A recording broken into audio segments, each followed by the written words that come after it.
Itu sebabnya tema hari ini adalah tentang pemurnian. Romo ingin menunjukkan satu hal sebetulnya. Untuk menjembatani antara apa yang kita ketahui tentang iman dengan apa yang kita rasakan. Untuk sinkron antara otak dengan dengan hati ini. Kita kadang-kadang harus melakukan pemurnian terus-menerus. Supaya apa? Sinkron. Kalau nggak sinkron, konslet. Pernah lihat orang konslet? Pernah lihat orang konslet? Nah, itu sing konslet kabeh kuwi. Pernah lihat orang konslet? Saya pernah ke rumah sakit untuk gangguan kejiwaan itu. Melihat bagaimana orang-orang yang mengalami hidup begitu berat lalu menjadi depresi dan cuma bengong.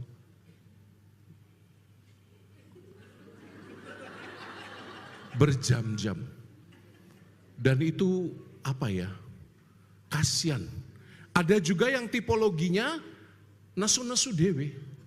Bapak-bapak, ada kalanya istri Anda seperti itu toh? Marah tanpa alasan, ngambek tanpa tahu sebabnya apa. Bapak-bapak pernah mengalami itu? Istri ngambek? Saya ini pelaku nih. Pernah mengalami itu? Nah, jangan-jangan istri Anda kena gangguan kejiwaan. Ada juga satu hal yang pernah Romo alami ya, kita waktu pelayanan ke rumah sakit mental, rumah sakit gangguan kejiwaan. Kita kan heran ya, loh kok ini nggak ada,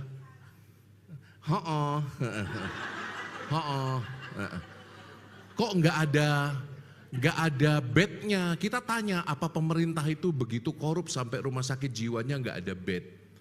Kita tanya, kok nggak ada bednya? Lalu kamu tahu jawaban penjaga rumah sakit itu apa?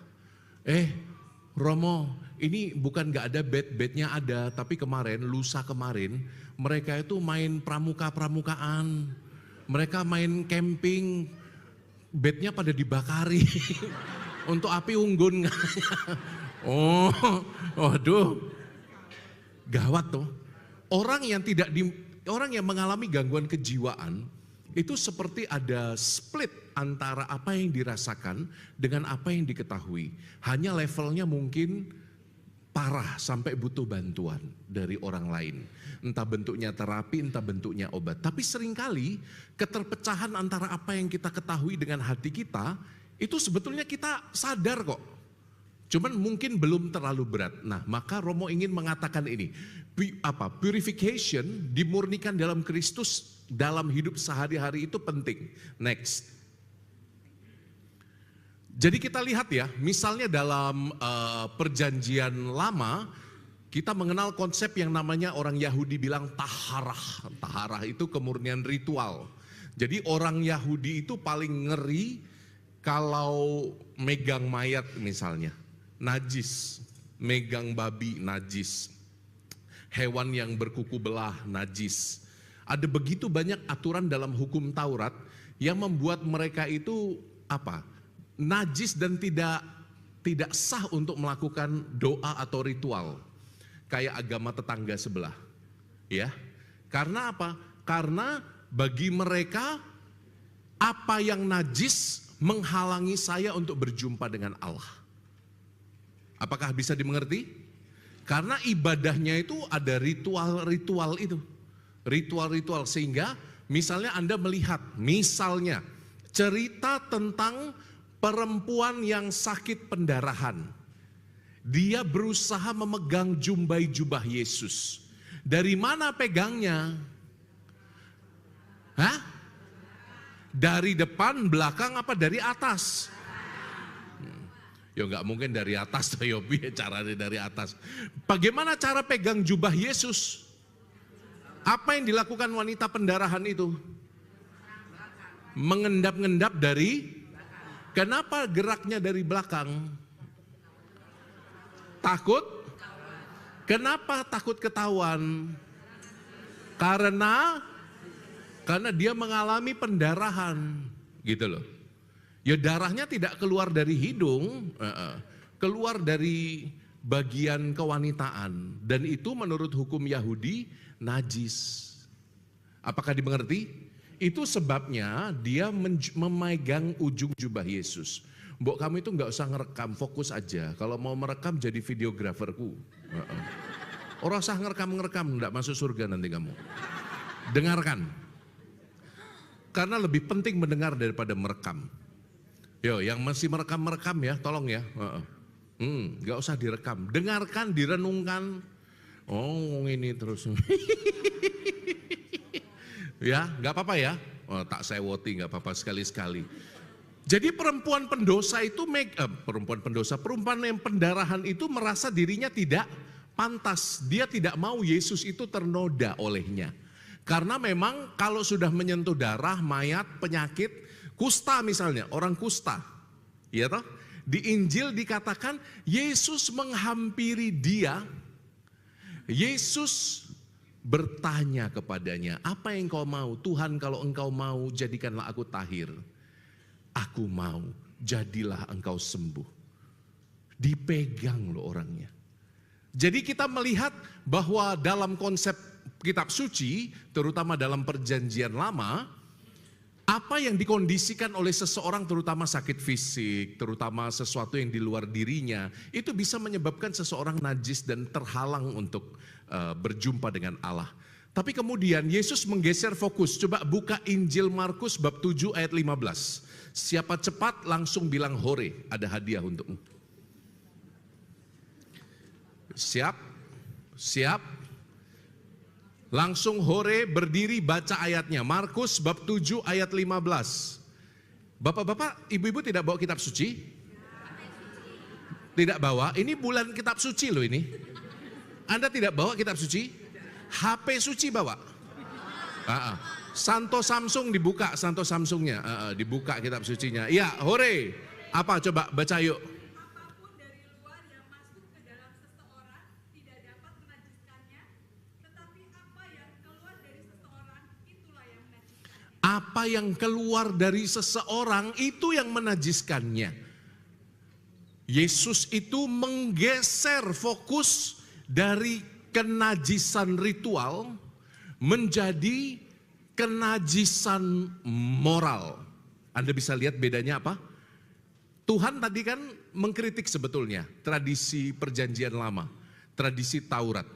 Yang anti pegang mayat, pegang daging babi, pegang orang pendarahan, pegang orang kusta. Yesus mengatakan bukan yang dari luar menajiskan kamu.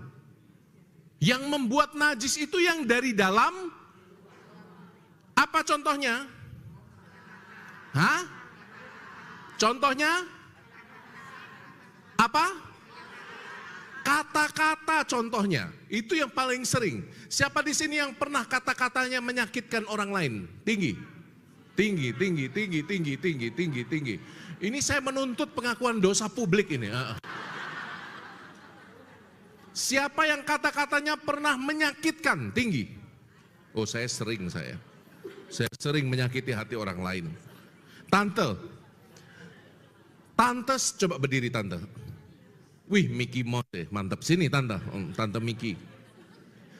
Seimut tante, segentle tante kok kata-katanya menyakitkan tuh tante? Apa ya? Ya pokoknya gitu ngomongnya.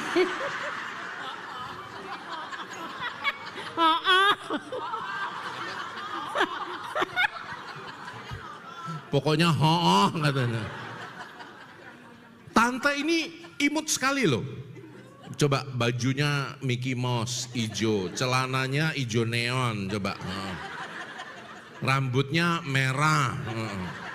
Luar biasa loh ini. Ini temanya memang Mickey Mouse ya nih ya. Seimut tante, kok kata-katanya bisa menyakitkan orang lain? Apa yang biasanya menyebabkan kita mengeluarkan kata-kata jahat pada orang lain? Enggak, pokoknya marah, enggak sesuai dengan apa yang saya lihat itu. Korbanmu biasanya siapa? Dulu suami saya. Sekarang enggak lagi ya? Enggak ada sudah. Almarhum. Hah? Almarhum suami saya. Suaminya kemana? Meninggal. Maaf, Romo enggak tahu.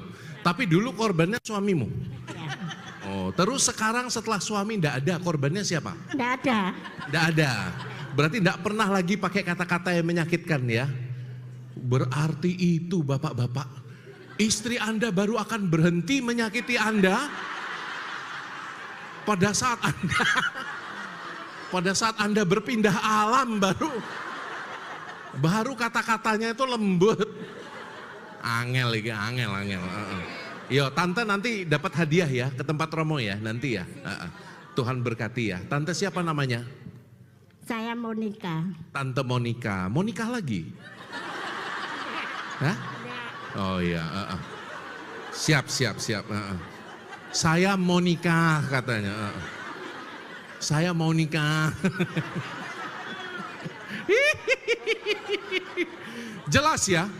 Kadang-kadang yang keluar dari mulut kita malah tidak menguduskan kita.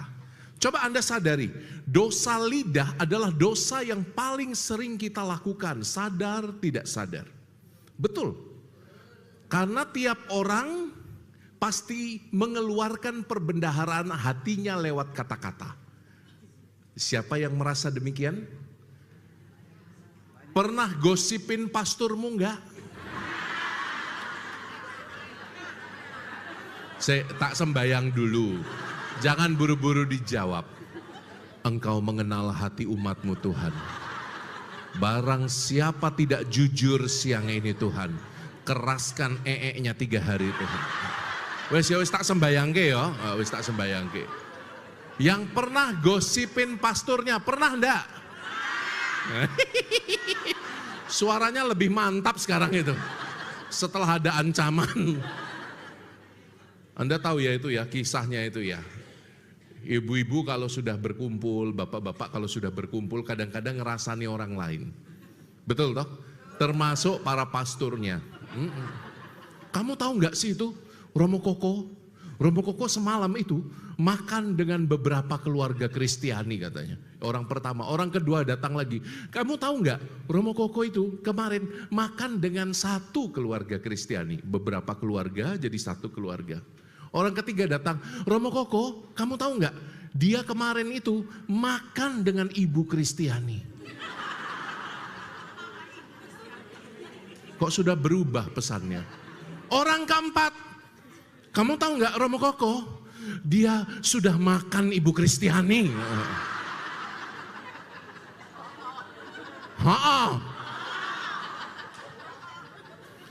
Udah nggak usah ho-ho lagi. Bosan. 3.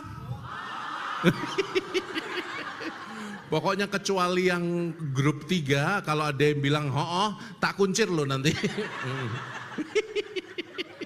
Jelas ya, kadang-kadang apa yang keluar dari kita malah tidak memurnikan kita. Apalagi selain kata-kata. 2. Apa? Hah? Apa Pak? Pikiran. Coba, pikiran apa yang menajiskan kita kadang-kadang? Ayo. Apa Bu? Coba saya yang banter. 1, 2, 3. Mesum.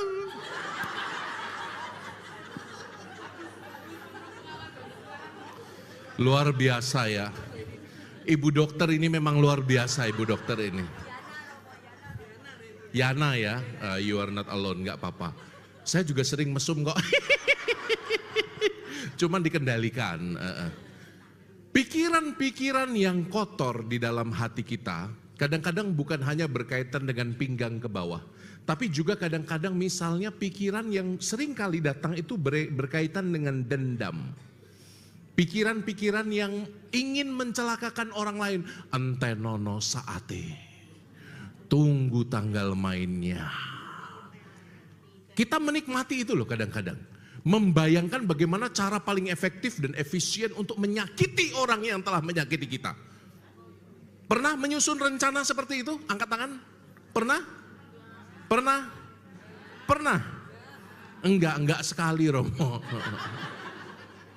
Apalagi selain pikiran jahat, apalagi kata-kata pikiran jahat yang keluar, yang menajiskan kita. Halo, apalagi? Hah? Apa? Contohnya? Hah? Contohnya ada banyak sekali perbuatan. Jadi semua yang kita lakukan, yang kadang-kadang keluar dari diri kita, itu justru yang tidak memurnikan kita, betul? Jadi apa yang mau saya katakan, saudara? Jangan sering menyalahkan sesuatu yang ada di luar dirimu. Kadang-kadang kita gampang sekali untuk menyalahkan seseorang atas dosa-dosa dan kelemahan kita. Kalau aku tidak disakiti, aku tidak akan menjadi seperti ini. Nah, Anda menyalahkan orang lain. Kalau aku tidak gagal bisnisku karena ditipu orang, aku tidak akan mungkin berbuat kejahatan seperti ini. Anda menyalahkan orang lain. Maka konsep kemurnian itu sebetulnya dimulai dari mana? Kemurnian itu dimulai dari kesadaran bahwa Anda punya rahmat untuk meregulasi hidup Anda. Anda punya rahmat untuk mengatur suasana hati Anda. Anda punya rahmat untuk tidak menyalahkan orang lain, tetapi dengan matang dan dewasa menerima salib, supaya kata-kata yang jahat keluar daripadamu, supaya tidak ada pikiran yang jahat keluar daripadamu, supaya kita tidak dinajiskan oleh sesuatu yang dari batin kita. Maka untuk poin pertama ini penting bagi Romo dan bagi Anda. Anda harus pegang pundak teman Anda sekarang, goyang-goyangkan dia. Katakan padanya, Anda punya rahmat. Katakan. Untuk mengatur pikiranmu. Untuk mengatur hatimu. Digoyang-goyang.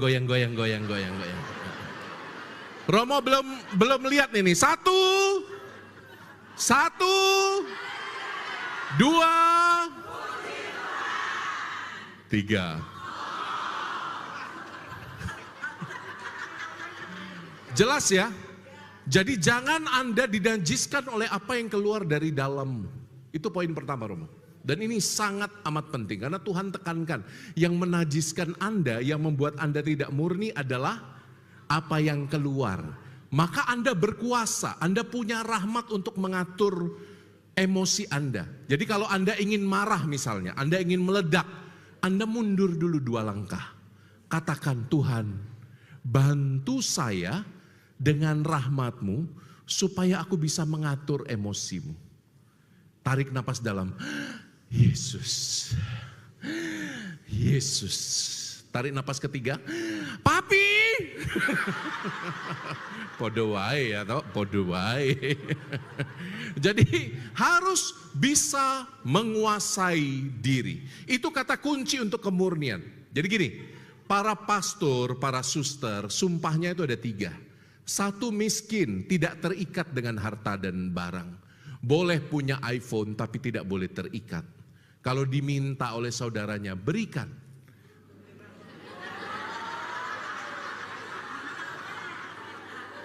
Siapa yang mau iPhone saya? Anda sedang konslet. Ngerti ya maksudnya ya? Saudara setarekat loh kalau ada romo lain yang membutuhkan. Kasih, gak apa-apa. Kasih.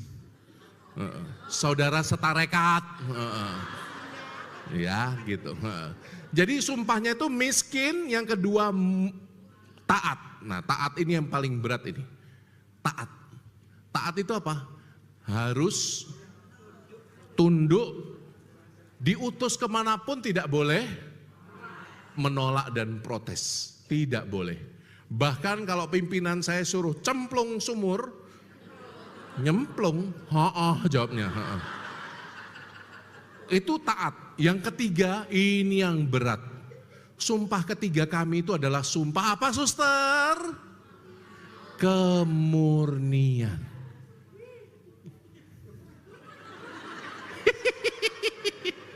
Banyak orang mengira kemurnian itu soal itu loh, soal larangan menggunakan alat vital. Jantung. Paru-paru itu kan alat vital. Enggak lah ya, alat reproduksi. Katanya kemurnian itu hanya soal itu. Soal urusan pinggang ke bawah. Anda salah. Kemurnian dalam kaul kami adalah soal pengendalian dan penguasaan diri. Betul? Banyak orang-orang yang hidupnya tidak menikah, sama kayak kita juga, tapi tidak bisa menguasai diri, tidak bisa mengendalikan dirinya. Akibatnya apa? Dia melanggar janji kemurnian. Itu loh, kemurnian adalah soal pengendalian diri, penguasaan diri. Makanya Romo dari tadi ngomong, Anda punya rahmat untuk mengatur emosi Anda, untuk mengatur pikiran Anda. Yuk sekali lagi yuk, daripada Anda ngantuk, coba peluk yang kenceng. Peluk yang kenceng dan katakan, Anda punya rahmat, you punya rahmat. Belakang, belakang, belakang, belakang, belakang. Peluk, peluk, peluk. You punya rahmat. Digoyang, digoyang, digoyang. Kendalikan dirimu, coba katakan. Kendalikan dirimu. Eleng, eleng.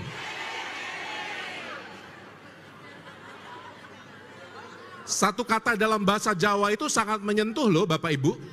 Eleng. Hah? Romo ngomong apa? Ya apa harusnya? Yo eleng toh. Benar nggak? Kalau Bapak Ibu orang tua sudah mengatakan, eleng.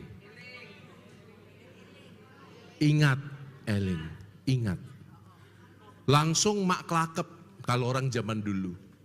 Kalau anak-anak zaman sekarang, eling, huh? What is that, Mom? What is eling? Tutuk. Saudari-saudara, kata itu sangat bermakna. Dalam konteks budaya Jawa yang kita hidupi, kata itu sangat bermakna. Kalau orang tua sudah ngomong eling, kita akan langsung mak kelakep, kita akan langsung diam dan kita akan langsung aku di mana? Aku ada di mana? Langsung berusaha untuk empan papan gitu loh. Mungkin kita butuh itu ya. Kita butuh pengendalian diri dimulai dari memori, ingat. Eling, kowe iki sopo, dan kamu akan kemana? Hidup itu hanya mampir minum. Urip mung mampir ngombe Hennessy, ngombe Scotch whiskey, ngombe wine. Urip ki mung mampir ngombe, mung sediluk.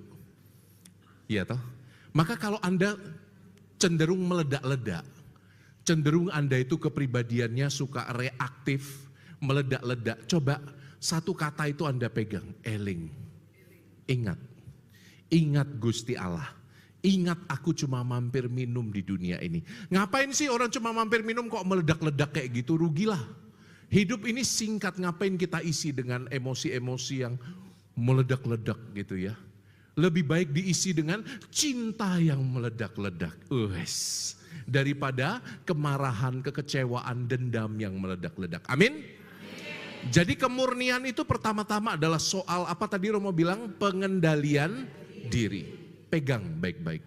Anda punya rahmat. Kalau sulit, Anda minta kepada Tuhan. Oke, ini sesi yang penting. Sekarang siapa yang mau tanya seputar ini? Karena supaya diskusinya lancar ini. Ada yang punya pertanyaan sampai sini? Saya hitung sampai 3. Kalau enggak kita lanjut. 1, 2, silakan Ibu, langsung berdiri. Selamat siang Ibu. Suamimu keras. Oh, karakternya keras.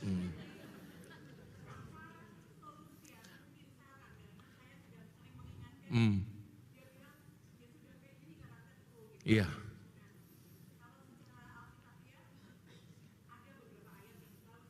Apa contohnya? Bisa kasih mic gak ya? Bagus loh Ibu ini. Ada bisa kasih mic gak? Yuk. Ayo nak, lewat sini nak. Iya. Iya. Secara alkitabiah, secara alkitabiah saya selalu bilang bahwa kalau kamu, maksudnya saya selalu dia mengatakan seperti ini, Tuhan Yesus aja pernah marah, dia bilang. Kenapa aku nggak bisa? Kapan Tuhan Yesus marah? Waktu mengusir di Waktu? orang yang Oh berjuang. banyak, bukan cuma waktu itu doang. Oh, iya. Waktu Tuhan, ya bukan hanya waktu mengusir pedagang-pedagang itu Yesus marah nggak? Marah. Marah. Jangan jadikan rumah Bapakku tempat berjualan. Lalu kapan lagi dia marah? Hah? Waktu menegur Petrus. Tuhan, sekali-sekali kau nggak akan pernah menderita Tuhan. Jauh-jauhlah Tuhan, amit-amit Tuhan, kau tidak akan pernah menderita. Lalu Yesus menegur Petrus apa? Enyahlah iblis, dasar setan. Itu. Kapan lagi Tuhan Yesus marah? Saat dia mau makan buah ara, nggak ketemu pohonnya, nggak ketemu buahnya ditegur. Sesuai buahnya pohonnya mati. Nah, iya toh? Nah, itu. Ada banyak kesempatan Yesus marah. Terus suami Anda menggunakan itu. Iya, salah satunya itu pedagang-pedagang yang diusir oleh Yesus. Nah, ini tadi saya ajak dia nggak mau Romo, karena saya dari Malang ke sini kan. Wih, tepuk tangan dong, luar biasa. Ya, saya taunya Romo jadwalnya kan hari Senin. Nah, tadi pagi saya pulang itu pokoknya dia intinya udah kamu aja yang ikut gitu. Iya. Nah, Dia tahu bahwa temanya akan seputar justru dia. itu. Dan dia tahu bahwa istrinya akan bertanya siang ini. Lalu yang jadi pertanyaan saya, Pertanyaanmu? apakah dibenarkan kalau setiap kali kita diskusi tentang sifat yang kurang baik itu pengendalian diri, saya selalu mengingatkan, kenapa kok kuasailah dirimu itu ditempatkan di kalau Salah satu buah roh. buah roh. Kenapa kok itu yang selalu ditekankan? Karena salah satunya yaitu manusia itu sulit sekali untuk bisa mengendalikan diri iya, itu. betul Ibu. Jadi Apa tipsnya supaya bisa merubah suamimu? justru itu yang saya mau tanyakan, Romo. Itu pertanyaannya toh. Bagaimana caraku bisa mengubah suamiku yang keras hati itu? Selain mendoakan maksud Selain saya. mendoakan? Ndak iso Bu. Maaf yo. Romo, duduk aja kalau gitu. Angel. Susah. Bapak-bapak, Anda mau diubah oleh istri Anda? Saya tanya bapak-bapak, Anda mau diubah oleh istri Anda? Mungkin jawabannya, mau Romo. Emangnya bisa? Bisa. Kalau ada hati yang membangun keintiman. Banyak yang sharing pada Romo ya, dalam konseling-konseling, suaminya keras betul. Hatinya keras, kata-katanya keras. Karena bapak-bapak apalagi cenderung logis ya. Jadi semua itu mau dianalisa dengan logika. Tapi kan perasaan wanita tidak begitu. Wanita tidak ingin dianalisa. Wanita ingin dimengerti, dipeluk, dicium. Kita tidak ingin dianalisa, kata ibu-ibu. Betul toh? Benar nggak? Kalau wanita itu curhat, dia tidak untuk cari solusi, enggak. Kadang-kadang hanya ingin didengarkan saja dan itu udah cukup gitu loh. Cuman bapak-bapak lalu menganalisanya. Analisanya salah pula. Dan bapak-bapak merasa dirinya paling benar, betul? Lalu di situ clash mulai terjadi. Padahal kalau bapak-bapak diam mendengarkan, ya mendoakan, Tuhan tutup bungkus istriku Tuhan. Tutup mulutnya Tuhan. Misalnya. Mungkin perkaranya nggak akan jadi terlalu rumit gitu loh. Tapi karena bapak-bapak ingin menganalisa segala sesuatu dari sisi logika, jadi pembicaranya jadi makin ruwet. Romo mengatakan tidak bisa karena apa? Karena harus ada kesempatan untuk membangun intimitas. Dan intimitas itu dilatih dari hal-hal kecil Ibu. Dan tidak bisa karena ada seninya untuk menerima kelemahan suami, sebagaimana suami juga berusaha menerima kelemahan istri. Jadi pola komunikasi yang mungkin perlu ditingkatkan, pola intimasi yang mungkin perlu ditingkatkan supaya hati yang keras itu pelan-pelan berubah menjadi pengertian. Ada kalanya nanti suami-suami bertambah usia, dia akan bertambah bijaksana. Ada kalanya. Kadang-kadang Anda harus bersabar bersama waktu. Ya. Tetaplah mendoakan, jangan bilang mendoakan itu nggak bisa mengubahnya. Bisa, Ibu. Doa itu bisa mengubah realitas. Apalagi kalau Anda doanya keras-keras, Tuhan ubahlah suamiku Tuhan. Sebelum dia kau panggil gitu. Tuhan, ubah hidupnya. Nah, sebelum kau cabut nyawanya Tuhan. Nah, kalau kamu doanya kenceng-kenceng tiap pagi gitu, dia mikir juga.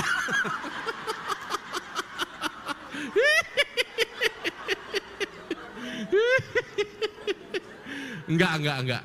Jangan bilang doa tidak bisa mengubah realitas. Doa bisa mengubah dia. Romo tadi katakan enggak bisa mengubah dalam artian Anda harus belajar menerima juga. Mencari cara-cara strategis untuk mengkomunikasikan kebutuhan Anda. Ya, Baik, Romo, Tuhan terima Yesus kasih, sayang Tuhan padamu. berkati. Ada pertanyaan satu lagi seputar ini, pengendalian diri. 1, 2, pengendalian diri ya. Temanya pengendalian diri dan kemurnian. Ada yang mau tanya? Siapa? Wow, baju pink. Wah, ini pinknya Pak Ahmad Saroni ini. Ayo Pak, berdiri dulu.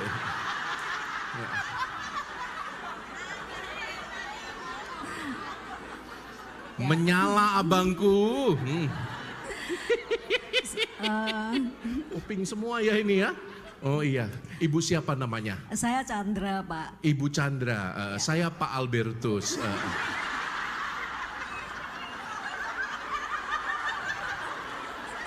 Bolak-balik neng Mindoman, diceluk Pak toh. Lomo. Coba. Lomo.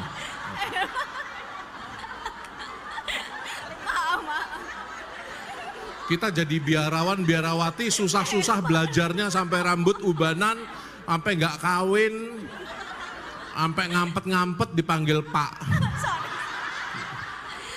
Ayo berdiri. Ya. Bu Chandra. Ya. Bu Chandra. Sorry, joke aja Ibu. Mungkin pertanyaan saya ini ada agak lucu dan aneh gini, Romo. Saya mengalami kesulitan tidur. Sampai saya Sulit apa? tidur. Jadi seringkali Sulit tidur, sulit bobo. sampai jam 2, jam 3 nggak bisa tidur. Terus suatu hari saya tuh karena tidak bisa tidur, putar-putar YouTube-nya Romo gitu ya. Ya, nah yang terjadi tuh gini Romo, yang ini saya bingung gitu. Begitu saya mendengarkan Romo YouTube-nya Koko. Romo Koko, saya tuh jadi ngantuk gitu. Nah, pertanyaan dan dengan mudahnya bisa tidur Romo. Nah, pertanyaan saya Ini tuh jadinya gini. pujian apa hinaan mah ini? Pertanyaan saya begini Kedengarannya Romo. seperti pujian gitu ya. Tapi mendengarkan pastor-pastor lalu mengantuk. Nah, pertanyaan Oke. saya, Pertanyaannya? Saya tuh sebetulnya bingung. Yang bekerja ini adalah Tuhan karena saya merasa mendapat ketenangan. Atau yang kedua, justru ini setan yang enggak senang saya mendengarkan Romo. Atau yang ketiga, Setan yang tidak, gak senang sama saya, lalu menjadikan Anda ngantuk gitu ya. terus yang ketiga, apakah saya nggak bisa mengendalikan diri? Iya. Ya, itu Pak. Itu Romo. Itu saja.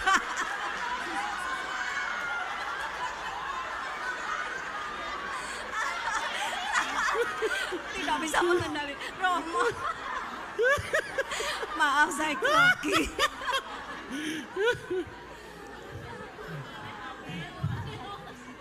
Bu Chandra, Pak Chandranya ada? Ada. Hah? Pak Chandra di rumah? Iya. Tidurnya satu bed atau pisah bed? Satu bed. Ngorok enggak? Kadang. Kadang ngorok. Ah, mungkin bukan karena itu Anda sulit tidur? Bukan. Ngoroknya udah biasa? Iya. Ngopo yo sulit tidur? Saya diundang jauh-jauh dari Palembang untuk menganalisa orang susah tidur.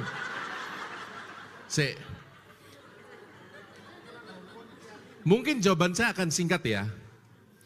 Ini bukan perkara Tuhan atau setan yang bekerja. Yang penting Anda bisa tidur. Kalau itu pun dengan mendengarkan para pastor yang homilinya membosankan seperti saya, itu berkat dan rahmat. Salah satu cirinya orang penuh dengan kuasa Roh Kudus, dia merasakan damai sejahtera yang tidak tergantikan. Dan kalau damai sejahtera itu ternyata bisa mengetuk dan menghilangkan kegelisahanmu, puji Tuhan, engkau bisa tidur. Asal tidak lupa bangun, itu aja.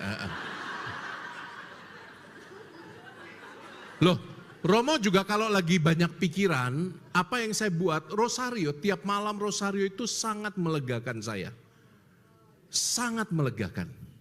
Rosario itu mengapa disukai oleh begitu banyak orang? Karena seperti terapi itu loh. Seperti terapi yang melegakan kita dan nanti kalau Anda besok paginya tidak bangun, nama terakhir yang keluar dari bibir Anda adalah nama Bunda Maria. Amin? Kan indah sekali. Kita mati dalam tidur, tapi yang keluar terakhir doa kita, Salam Maria, sampai mati. Amin. Itu indah sekali. Jadi Anda juga bisa coba, selain mendengarkan Romo Koko, Anda doa Salam Maria. Banyak terapi bilang hitung kambing, hitung kambing. Anda tahu terapi hitung kambing? Membayangkan kambingnya lompat di depan Anda. 1, 2, 3. Itu malah gak tidur-tidur. Karena apa? Nanti kalau sudah kambingnya sudah ribuan, nanti Anda akan teringat utang. Mending Anda doa Salam Maria, rosario. Atau kalau tidak bisa, baru mendengarkan podcast saya. Ya. Kalau itu bisa menghilangkan kegelisahan Anda, puji Tuhan. Ya, jadi saya nggak tahu setan apa Tuhan yang bekerja. Yang saya tahu adalah engkau merasakan damai sejahtera. Ya, mungkin karena suamimu mungkin kurang berkata-kata baik kepadamu sehingga enggak. Jelas ya Ibu ya? Oke, kita lanjutkan dulu materinya. Slide kedua. Ini jelas ya, kalau tadi Tuhan Yesus menggeser fokus dari luar ke dalam, next slide kedua. Next, yuhu, hai. Maka Tuhan Yesus juga berbicara tadi, kita udah singgung poin ini ya. Kita sudah singgung bahwa ternyata kemurnian itu juga pertama-tama soal moral, soal pilihan etis. Ya toh, tadi kita sudah lihat ada pikiran, ada perkataan dari Matius bab 5 ayat 8, orang yang suci hatinya merekalah yang melihat Allah. Itu salah satu dari sabda bahagia. Berbahagialah mereka yang suci hatinya. Berbahagialah mereka yang murni hatinya karena mereka akan melihat Allah. Satu ayat ini sangat powerful menurut saya. Mengapa? Karena syarat bagi Anda untuk bisa hidup murni selalu adalah Anda bisa melihat Allah hadir di mana-mana. Bahkan pada saat Anda mengalami masalah, Anda harus bisa melihat Allah supaya Anda bisa menguasai diri. Kalau kita tadi menguasai diri hanya pakai tenaga sendiri, Anda akan gagal. Maka kata kunci dari Matius bab 5 ayat 8 ini luar biasa. Berbahagialah orang yang murni hatinya karena mereka akan melihat Allah. Dibalik aja. Berarti supaya hati Anda murni, supaya hati Anda tidak mengeluarkan segala yang buruk, Anda harus mampu melihat Allah dalam segala hal. Allah yang apa? Allah yang mendatangkan kebaikan. Buka Roma bab 8 ayat 28 sekarang. Surat Rasul Paulus kepada jemaat di Roma bab 8 ayat 28. Yang pertama ketemu langsung berdiri. Surat Rasul Paulus kepada jemaat di Roma bab 8 ayat 28. Om Tante bawa HP enggak? Bawa HP enggak? Yo dicek. Enggak punya kitab sucinya. Oh hafal. Hafal malah. Kita tahu sekarang Allah turut bekerja dalam segala sesuatu untuk mendatangkan kebaikan bagi orang yang mengasihinya menurut panggilannya. hampir benar. Ujungnya hampir benar. Baca. Belum nemu Romo. Belum ketemu. Roma itu setelah kitab Kejadian, dibuka kitab Kejadian.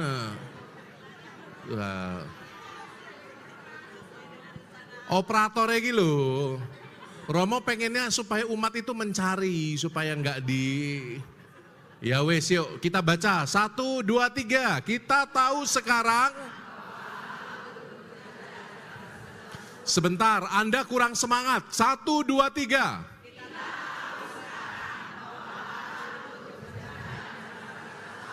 Stop. Allah bekerja. Jadi dia bukan Allah yang tinggal enak-enak di atas awan. No. Allah tetap bekerja. Itu sebabnya kita mampu melihat Allah. Juga di dalam pekerjaan kita. Di dalam hidup kita. Kita mampu melihat Allah yang bekerja. Dia bukan Allah yang tinggal ongkang-ongkang kaki. Dia Allah yang aktif. Sejak awal dia menciptakan manusia, menyelamatkan, memilih bangsa Israel, membelah Laut Merah, datang sebagai tiang awan, tiang api. Dia turun ke dunia dalam diri Yesus Kristus. Dia memberi dirinya, ambil dan makanlah. Inilah pizzaku. Inilah tubuhku. Aku ngelih. Ambil dan makanlah. Inilah tubuhku. Ambil dan minumlah. Inilah darahku. Dia aktif bekerja sampai hari ini.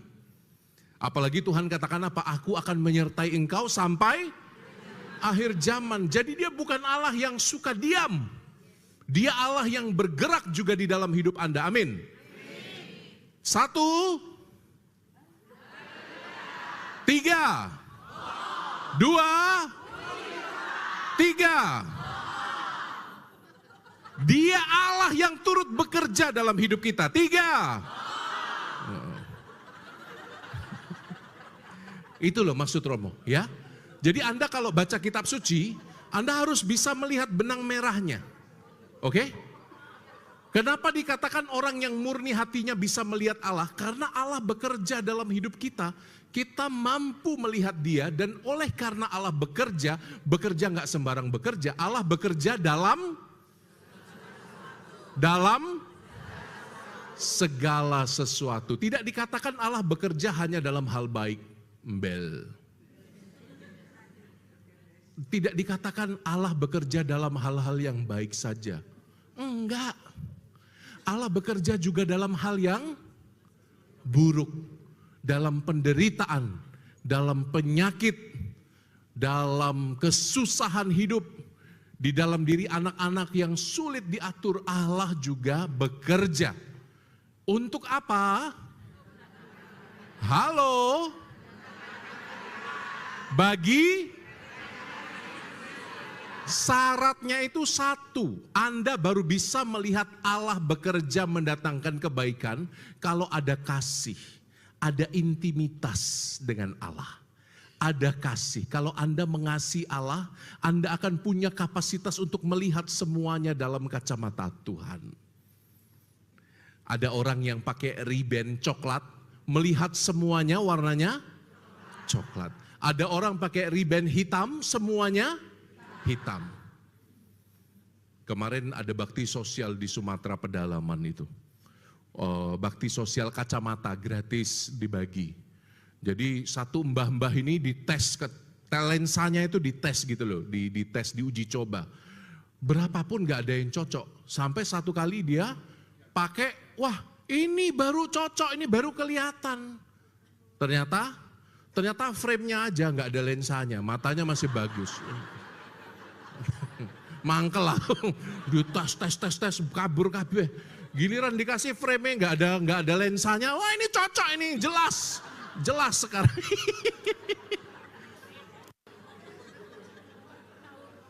Tahu maksudnya? Kalau Anda pakai kacamata kasih Allah, yang Anda lihat semuanya kasih dan kebaikan. Amin. Maka untuk poin kedua ini, kalau Anda ingin murni hatinya, yang Anda lihat hanya yang baik. Nah sekarang tugas Anda lihat mata teman Anda di sebelah kanan kiri. Anda omong apa? Matamu. Matamu wape. Nah, coba yuk. 1, 2, 3. Matamu wape. Ini loh, yang membedakan orang yang murni hatinya, yang membedakan orang yang bisa mengendalikan dirinya dengan yang tidak, matanya. Apakah mata batinnya hanya memilih yang baik untuk dilihat? Tentu banyak yang buruk kok. Tentu banyak ilalang kok dalam hidup kita, tapi ngapain Tuhan bilang apa? Jangan dicabut ilalangnya. Tunggu waktunya. Kalau tok cabut saiki, gandumnya juga akan ikut tercabut. Sabar terhadap waktu. Ini poin kedua yang menurut saya penting. Orang yang mau mengendalikan dirinya harus bisa melihat gandum. Melihat Allah yang bekerja dalam semua peristiwa. Oh iya, iya, betul. Kalau tidak, kita hanya akan dikuasai kecemasan. Tahu enggak, saya pakai tangan pendek hari ini agak malu, Romo. Karena korengan semua badanku ini. Saya baru pulang dari pedalaman Kalimantan. Perjalanan perginya itu 4 hari 4 malam coy. 17 jam naik mobil, lewati jalan-jalan berlumpur kayak bubur itu. Kepater berkali-kali. Habis itu naik speedboat. Speedboatnya isinya beras dagangan, ayam hidup. Saya salam Maria yang di bawah saya petak-petok. Ambune lincung. Tahu lincung enggak? Apa? Hah? Lincung itu apa? Kotoran ayam. Kalau kotoran kambing bahasa Jawanya? Apa ya? Enggak tahu. Intil. Saya spesialisnya karena dulu seksi ternak. Di biara saya disuruh ngurusi ternak toh, ya ampun. Kotoran kelinci itu, waduh kecil-kecil tapi baunya ampun. Romo dulu disuruh pelihara ternak sama rektor saya. Karena saya kan buka toko seumur hidup. Enggak pernah ngurusi hewan-hewan. Begitu saya urusi hewan-hewan, udah mati kabeh hewan. Beneran, karena saya nggak mau repot. Kelincinya, ayo disate aja silahkan. Jadi nggak harus cari rumput gitu. Pernah saya nyari rumput itu diketawain anak-anak kampung. Ma, ono Cina ngaret ma.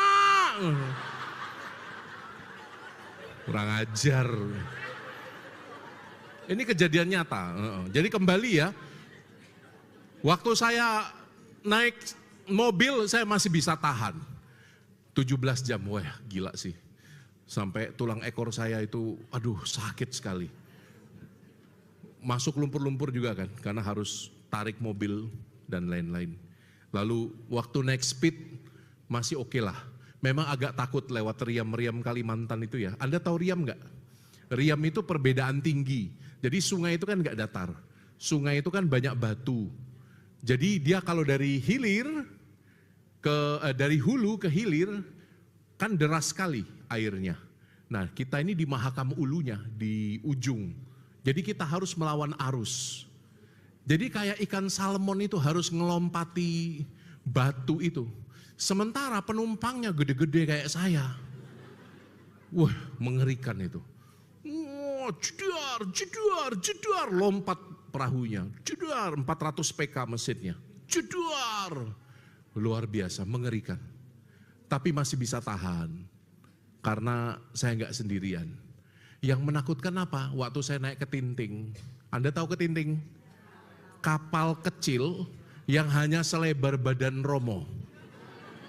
Lebarnya persis selebar badan saya. Dan itu mengerikan sekali. Mengapa mengerikan? Karena kapalnya kecil yang naik 5 orang. Sehingga jarak antara bibir sungai dengan perahu yang tak tumpangi itu jaraknya tinggal setengah jengkal saya. Jadi airnya pada masuk-masuk semua. Wow, teles kabeh pokoknya. Dan harus melewati satu riam pakai kapal kecil itu.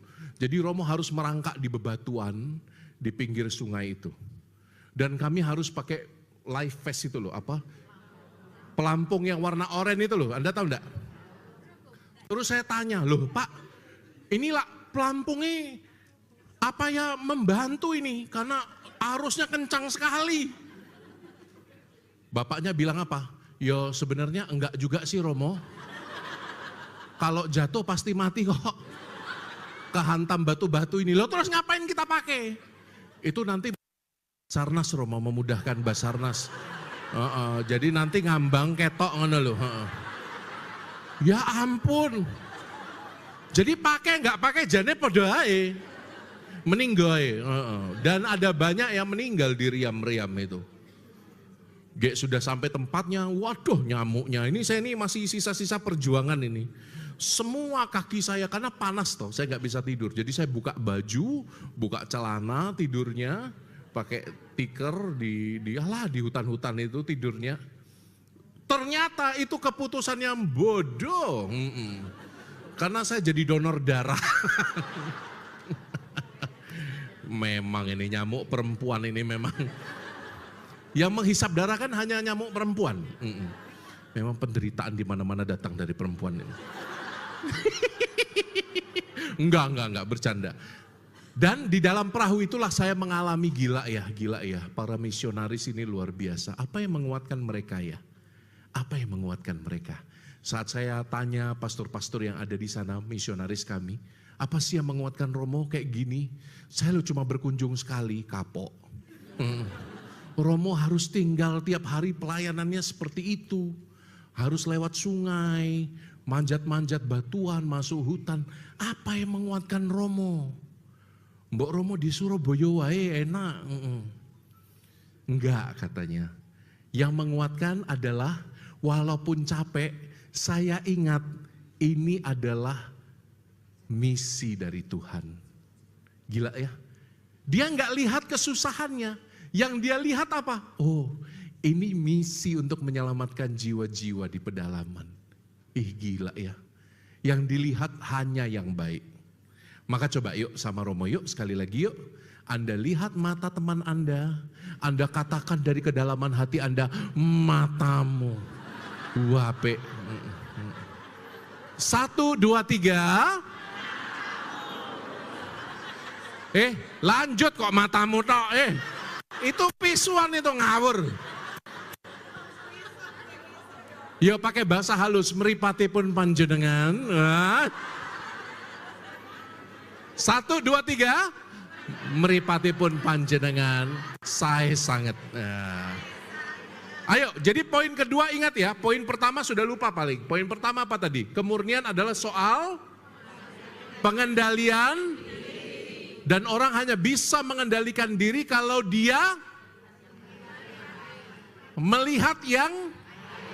Kenapa kita bisa melihat yang baik? Karena Allah bekerja dalam segala untuk mendatangkan bagi mereka yang mengasihi Dia. Maka betul kata Santo Agustinus, unitas cordis, kesatuan hati dengan Allah itu penting. Coba Anda pernah berpikir enggak, ngapain sih kita susah-susah misa tiap minggu? Ngapain sih kita aktif di kegiatan lingkungan? Ngapain kita itu buat ini, buat itu? Di hari Jumat yang mestinya Anda leha-leha, Anda malah datang ke tempat Romo Koko untuk tidur.